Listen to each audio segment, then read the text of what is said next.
अब हम लोग बात करेंगे केमिकल फैक्टर के बारे में, ऐसे केमिकल फैक्टर जो बैक्टीरिया की ग्रोथ को अफेक्ट करेंगे। सबसे पहला था oxygen.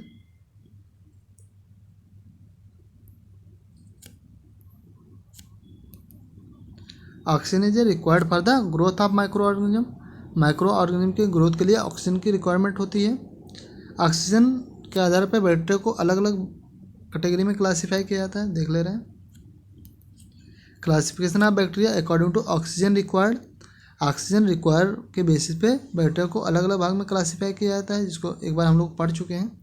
Aerobic bacteria, they required oxygen for growth. इनको ऑक्सीजन की बिल्कुल ज़रूरत है कि ग्रोथ करने के लिए।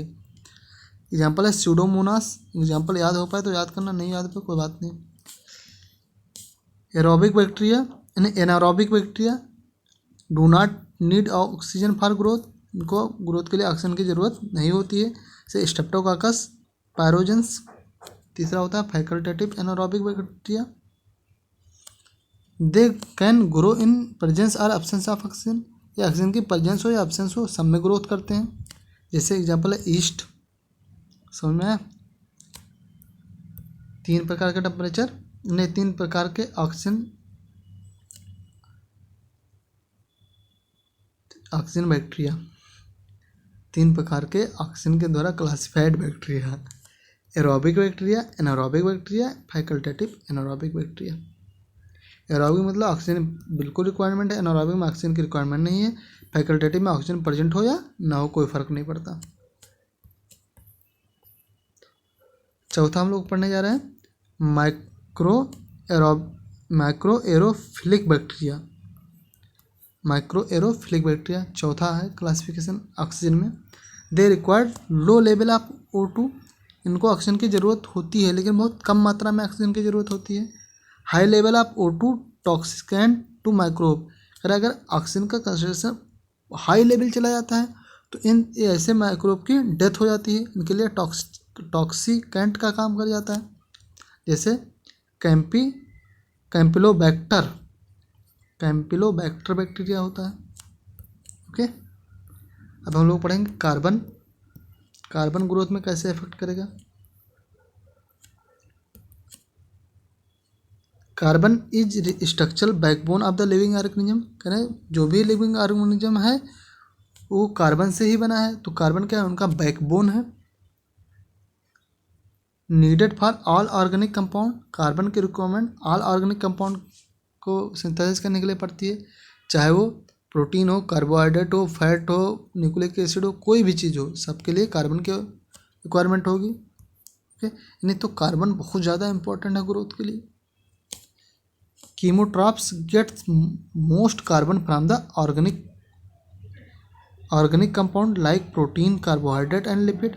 जो कीमोट्रॉपिक ऑर्गेनिज्म होते हैं ये सड़ी गली चीज़ों से अपना न्यूट्रिशन लेते हैं। तो सड़ी गली चीज़ों में क्या होता है, कार्बोहाइड्रेट, प्रोटीन, फैट होता है। तो ये किससे न्यूट्रिशन लेते हैं, प्रोटीन, कार्बोहाइड्रेट एंड लिपिड से। लिपिड यानी फैट से न्यूट्रिशन लेते हैं।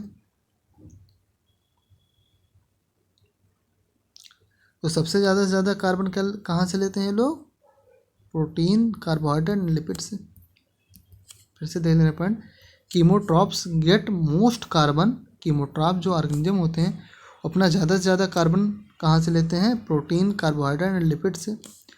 कीमोट्रॉप्स and phototrophs derive their carbon from the carbon dioxide. जो कीमोट्रॉप्स और ऑटोट्रॉप दोनों लोग कार्बन डाइऑक्साइड से भी कार्बन लेते हैं। कार्बन डाइऑक्साइड से भी कार्बन लेते हैं, जबकि जो प्रोटीन, कार्बोहाइड्रेट एंड लिपिड से केवल और केवल कीमोट्रॉप्स कार्बन लेते हैं। ओके, हम लोग पढ़ेंगे नाइट्रोजन, सल्फर एंड फास्फोरस।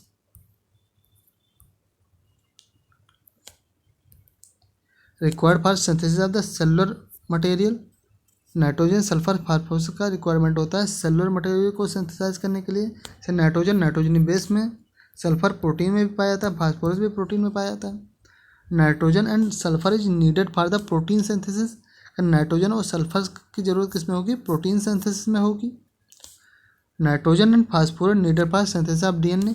फिर नाइट्रोजन और फास्फोरस का रिक्वायरमेंट होगा डीएनए के सिंथेसिस में, आरएनए के सिंथेसिस में, एटीपी के सिंथेसिस में। एटीपी मतलब एडेनोसिन ट्राईफास्फेट यानी फास्फोरस प्रेजेंट है। नाइट्रोजन जो होगा 14% ड्राई वेट ऑफ बैक्टीरिया बनाता है।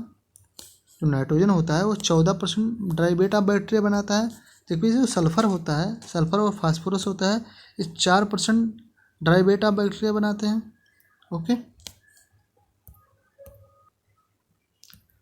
ये टेम्परेचर के बेसिस पे जो बैक्टीरिया को क्लासीफाई किया गया था उसका एक डायग्राम है, इसको हम समझा दे रहे हैं। से ऊपर क्या है, बैक्टीरियल ग्रोथ है, इधर क्या टेम्परेचर है। तो हम लोगों ने पढ़ा था साइक्रोफिल्स, सबसे पहला पढ़ा था, ये कहता है -10 से 20 डिग्री सेल्सियस था टेम्परेचर। फिर हम लोगों ने पढ़ा मीज़ोफिल्स पढ़ा, ये कहता है 10 से शायद 45 था कि 20 से 45 था। तो ये जनरली ऐसे रेंज दिया गया है सबका। ऐसे थर्मोफिल्स का रेंज दिया गया है, हाइपर थर्मोफिलस का रेंज दिया गया है, सबका रेंज है। इस ग्रोथ के द्वारा भी दिखा सकते हो, एक बार प्रैक्टिस करके। ना टाइम हो तो मत करना, वैसे लैंग्वेज दे देना बस। ओके,